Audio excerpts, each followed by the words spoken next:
Goat's milk or cow's milk? Okay, let's talk about this a little bit.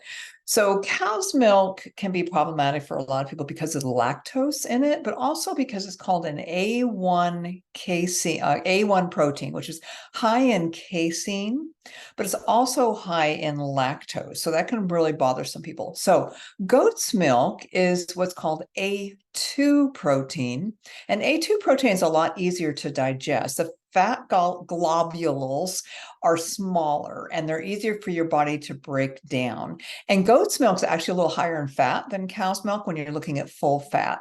So that means it's full of essential fats. It's actually higher in essential fats, and it has higher calcium content than cow's milk and higher potassium, which is a wonderful mineral that we all need. So you might want to try some goat's milk.